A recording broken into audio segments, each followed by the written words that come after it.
Hey guys, welcome back to my channel Bansal biology. आज का जो वीडियो है इसमें हम रेट्रो ट्रांसपोजोन के बारे में देखने वाले हैं, जो कि ट्रांसपोजेबल एलिमेंट का पार्ट 2 है। हमने लास्ट वीडियो में देखा था कि ट्रांसपोजोन्स क्या होते हैं। ये जंपिंग चेन्स होते हैं जो एक जगह से दूसरी जगह पे चले जाते हैं, जैसे कि हम यहाँ पर देख भी रहे हैं कि एक जगह से दूसरी जगह जंप कर जाते हैं। अब यहाँ पर इसी का ही पार्ट 2 आ रहा है, जिसको हम रेट्रो ट्रांसपोजोन कहते हैं। रेट्रो ट्रांसपोजोन किस तरीके से वर्क करते हैं, यहाँ पर ये आरएनए की सिंथेसिस करते हैं ट्रांसफर करने के लिए। इस कंडीशन में मेरे पास एक डीएनए है, जिसके पास यहाँ पर ये डीएनए प्रेजेंट है, छोटा सा हिस्सा है जो ट्रांसपोजोन का हिस्सा है। तो ये जो ट्रांसपोजोन का हिस्सा है, ये पहले यहाँ पर ट्रांसक्रिप्शन करके आरएनए बनाएगा, फिर ये आरएनए रिवर्स ट्रांसक्रिप्शन करके डीएनए बनाएगा, और ये डीएनए जो है वो नई जगह पर जाके चिपक जाएगा। इस चीज को हम रेट्रो ट्रांसपोजोन इन शॉर्ट में कहते हैं कि इसने आरएनए बनाया, आरएनए से फिर डीएनए बना, और डीएनए जो है वो टारगेट डीएनए के बीच में जाके चिपक जाएगा। ये जो रेट्रो ट्रांसपोजोन होते हैं दो तरीके के होते हैं। पहला यहाँ पर होता है एलटीआर रेट्रो ट्रांसपोजोन, जिसको हम वायरल रेट्रो ट्रांसपोजोन्स भी कहते हैं, और जो दूसरा यहाँ पर होता है उसको नॉन एलटीआर बोलते हैं। दैट इज रेट्रो ट्रांसपोजोन्स तो है, पर नॉन वायरल रेट्रो ट्रांसपोजोन है। क्या फर्क होता है दोनों के बीच में, एक एक करके समझते हैं। अगर हम यहाँ पर एलटीआर रेट्रो ट्रांसपोजोन के स्ट्रक्चर पे कॉन्सेंट्रेट करें तो इनके पास यहाँ पर लॉन्ग टर्मिनल रिपीट प्रेजेंट होता है। सेंटर में इनके पास इंटीग्रेज और रिवर्स ट्रांसक्रिप्टेज एंजाइम है। रिवर्स ट्रांसक्रिप्टेज एंजाइम इनको हेल्प करेगा डीएनए से आरएनए की सिंथेसिस में, और इंटीग्रेज इनको हेल्प करेगा कि डीएनए को इंटीग्रेज करवा सके टारगेट डीएनए के साथ। वहीं इनके एंड में एलटीआर प्रेजेंट है, लॉन्ग टर्मिनल रिपीट्स, इसी की वजह से इनका नाम आता है एलटीआर। यहाँ पर इन लॉन्ग टर्मिनल रिपीट्स में इनके पास इन्वर्टेड रिपीट्स भी प्रेजेंट हो गए। इनके सेंटर में इन्वर्टेड रिपीट्स भी प्रेजेंट है। इन्वर्टेड रिपीट्स का मतलब क्या है कि यहाँ पर ये वाला समझिए कि इस डायरेक्शन में जा रहा है, तो ये वाला इस डायरेक्शन में जा रहा है। तो लॉन्ग टर्मिनल रिपीट्स के अंदर यहाँ पर इन्वर्टेड रिपीट्स भी प्रेजेंट हो गया। एक तरफ इस तरफ मूव कर रहा है तो एक इस तरफ मूव कर रहा है, इस तरफ मूव कर रहा है तो एक इस तरफ है। यानी कि समझो मैंने कहा यहाँ पर एक सीक्वेंस है GAATTC, तो यहाँ पर वो सीक्वेंस होगा CTTAAG। तो इस तरीके से यहाँ पर होगा, दोनों इन्वर्टेड है, तो वो एलटीआर के अंदर ही प्रेजेंट होते हैं। तो ये किसका स्ट्रक्चर होता है, ये एलटीआर रेट्रो ट्रांसपोजोन का स्ट्रक्चर होता है। अब ये किस तरीके से काम करता है समझिए। यहाँ पर इस डीएनए के पास ये रेट्रो ट्रांसपोजोन प्रेजेंट था। ये सबसे पहले ट्रांसक्रिप्शन करके आरएनए बनाएगा, और फिर ये आरएनए का ट्रांसलेशन करेंगे और हम दो प्रोटीन्स बनाएंगे। एक होगा रिवर्स ट्रांसक्रिप्टेज और एक होगा इंटीग्रेज, क्योंकि ये दो प्रोटीन्स बना सकता है। उसके बाद यहाँ पर ये रिवर्स ट्रांसक्रिप्टेज फिर से आएगा और इस आरएनए पे एक्ट करके सीडीएनए की सिंथेसिस करेगा, यानी कि रिवर्स ट्रांसक्रिप्शन करके डीएनए बनाएगा। यहाँ पर एक बार डबल स्ट्रैंडेड डीएनए बन जाएगा, तो यहाँ पर ये डबल स्ट्रैंडेड डीएनए फिर टारगेट क्रोमोसोम पे जाके अटैच हो जाएगा, और टारगेट क्रोमोसोम पे अटैच करवाने का, इंसर्शन करवाने में हेल्प किसने की, इंटीग्रेज ने की। तो इस तरीके से यहाँ पर ये जो है रेट्रो ट्रांसपोजोन वर्क करेंगे। ये खुद के ही प्रोटीन बनाएंगे और फिर वही प्रोटीन आरएनए से डीएनए बनवाएंगे और इसको ट्रांसफर करने में मदद करेंगे। दूसरी तरफ अगर हम यहाँ पर नॉन एलटीआर पे फोकस करें, तो नॉन एलटीआर जो होता है, इनके पास यहाँ पर एलटीआर नहीं है, इसलिए इनको नॉन एलटीआर कह रहे हैं। ऑब्वियस सी बात है। इनके पास क्या होता है, इनके पास ORF1 ORF2 होता है। ORF1 यानी कि ओपन रीडिंग फ्रेम, ये किसकी सिंथेसिस करता है, आरएनए बाइंडिंग प्रोटीन की। एक ऐसा प्रोटीन है जो आरएनए से बाइंड करेगा।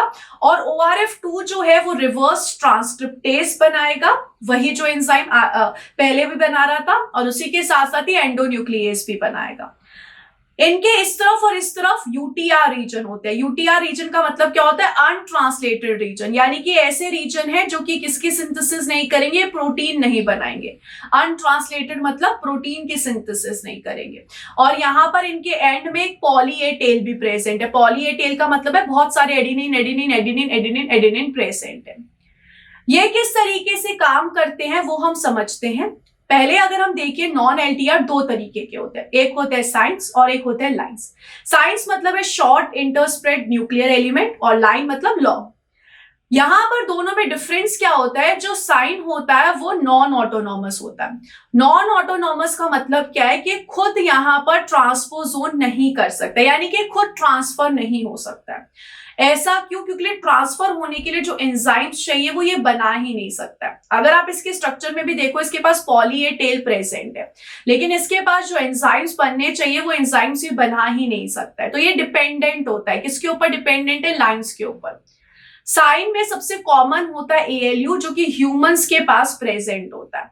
यहां पर जैसा कि मैंने कहा, ये नॉन ऑटोनॉमस है और इसको यहाँ पर क्या चाहिए होता है? लाइन चाहिए होता है ताकि ट्रांसपोजिशन कर सके। लाइंस के पास खुद के एंजाइम्स होते हैं, तो लाइंस यहाँ पे ट्रांसपोजिशन कर सकता है क्योंकि वो एंजाइम्स बना सकता है, लेकिन साइंस यहाँ पर एंजाइम्स नहीं बना सकता, इसलिए उसको जरूरत होती है लाइंस की। साइंस यहाँ पर ह्यूमन में 20 जेनेटिक डिसऑर्डर करवाने के लिए रिस्पॉन्सिबल होता है। किस तरीके से कहानी चलती है, हम यहाँ पर इसको समझने की कोशिश करते हैं। यहाँ पर ये भी RNA की सिंथेसिस करवाते हैं और इसका जो RNA बनवाता है उस एंजाइम का नाम होता है RNA पॉलीमरेज 3। यहाँ पर जो लाइन होते हैं वो ऑटोनॉमस होते हैं। ऑटोनॉमस मतलब कि खुद से काम कर सकते हैं, खुद के सारे एंजाइम्स बना सकते हैं। जैसे कि आप देख सकते हैं इसके पास ओपन रीडिंग फ्रेम 1 भी है, 2 भी है, यानी कि RNA बाइंडिंग प्रोटीन भी बना सकता है, ये यहाँ पर रिवर्स ट्रांसक्रिप्टेज भी बना सकता है, यहाँ पे एंडोन्यूक्लियस भी बना सकता है। तो ये वो सारे एंजाइम्स बना सकता है जो रेट्रो ट्रांसपोजोन्स को एक जगह से दूसरी जगह ट्रांसफर होने के लिए चाहिए होगा। अगर हम यहाँ पर देखिए, ये जो होते हैं एवरेज इनका 900 बेस पेयर के होते हैं, जाते 6000 बेस तक की भी है, लेकिन इनका जो साइज होता है नॉर्मली 900 बेस पेयर का इनका साइज होता है। और ह्यूमन का जो जीनोम है पूरा, अगर मैं उसको बोलूं 100% है, तो उनमें से 21% लाइंस ही होता है। हम यहाँ पर देखिए, अगर हम आगे चले तो यहाँ पर किस तरीके से लाइंस वर्क करते हैं हम ये समझने की कोशिश करते हैं। जैसे कि मैंने कहा, यहाँ पर ये इनका DNA है। सबसे पहले ये DNA से RNA बनाएंगे। RNA में यहाँ पर ये पूरा का पूरा हिस्सा, यहाँ से लेकर यहाँ तक का पूरा हिस्सा आएगा RNA में। अब यहाँ पर एक बार RNA बन गया है तो ये यहाँ पर दोनों प्रोटीन्स बनाएंगे, वही सब बनाएंगे, RNA binding protein, reverse transcriptase, integrase, ये सारे प्रोटीन्स की सिंथेसिस करेंगे। कैसे हुआ? ट्रांसलेशन करके। एक बार ये सारे प्रोटीन्स बन गए तो ये वापस से इस RNA के पास आएंगे और इस RNA से यहाँ पर किसकी सिंथेसिस करवाने की कोशिश करेंगे? DNA की। अब कैसे करवाएंगे वो यहाँ पर थोड़ा सा अलग है। यहाँ पर ये सबसे पहले किसके पास जाएंगे? टारगेट DNA के पास जाएंगे। जो यहाँ पर एंडोन्यूक्लियस है वो यहाँ पर टारगेट DNA को जाके कट करेगा। यहाँ पर क्या किया? एंडोन्यूक्लियस ने कट किया है टारगेट DNA को। टारगेट DNA को यहां से समझ लीजिए कट कर दिया एंडोन्यूक्लियस ने। अब ये जो टारगेट DNA इसके पास पॉली टी है। अगर आपने यहाँ पर सिंपल मॉलिक्यूलर बायोलॉजी पढ़ी है तो आपको पता होगा जो A और T है वो एक दूसरे से पेयर कर सकते हैं। तो हमारे RNA के पास A प्रेजेंट है, बहुत सारे AA प्रेजेंट है, और ये जो टारगेट DNA इसके पास बहुत सारे T प्रेजेंट है। तो ये जो RNA और टारगेट DNA वो एक दूसरे के साथ पेयर कर पाएंगे। एक बार अगर ये एक दूसरे के साथ पेयर कर पाएंगे तो यहाँ पर रिवर्स ट्रांसक्रिप्टेज एंजाइम को यूज करके यहाँ पर एक DNA स्ट्रैंड की सिंथेसिस कर दी जाएगी। हमने यही पढ़ा था ना कि RNA से हम DNA बनाते हैं, तो ये यहाँ पर इस तरीके से एक DNA की सिंथेसिस कर दी जाएगी। एक बार एक DNA बन गया है तो दूसरा DNA का स्ट्रैंड भी बन जाता है और यहाँ पर जो इंटीग्रेज है वो यहाँ पर इस DNA स्ट्रैंड को टारगेट DNA के साथ चिपका देता है। तो इस तरीके से यहाँ पर इसकी कहानी चलती है, इस तरीके से यहाँ पर ये कहानी चलेगी। तो यहाँ पर एक RNA बनाया गया, उससे ट्रांसलेशन करके ORF1 और 2 बनाया गया। फिर ये जो ORF1 और 2 है इसने मिलकर यहाँ पर सिंथेसिस करवा दी। किसकी सिंथेसिस करवाएगा? ये DNA की सिंथेसिस करवाएगा, लेकिन प्रोसेस थोड़ा सा लंबा है। टारगेट DNA को पहले कट किया जाएगा, RNA और टारगेट DNA की पेयरिंग किया जाएगा, फिर एक DNA बनाया जाएगा और फिर दूसरा DNA बना के कहानी चलेगी। तो इस तरीके से यहाँ पर ये प्रोसेस होता है। हम यहाँ पर देख भी सकते हैं कि ये जो वायरस लाइक रेट्रो ट्रांसपोजोन और ये जो पॉली ए रेट्रो ट्रांसपोजोन है कहाँ होते हैं? जैसे कि वायरस लाइक जो होते हैं वो TY एलिमेंट्स ईस्ट में होते हैं, कॉपिया में होते हैं, ड्रोसोफिला में, और वही पॉली ए टेल जो होते हैं, पॉली ए वाले जो होते हैं वो यहाँ प्रेजेंट होते हैं। तो इस तरीके से यहाँ पर ये रेट्रो ट्रांसपोजोन्स की कहानी होती है। आई होप कि आप लोगों को अच्छे से समझ में आ गई होगी। If you like this video do share it with your friends guys. Thank you so much for watching this video. Part 3 हम इसके नेक्स्ट वीडियो में देखेंगे। So wish you all the very best guys. Take care.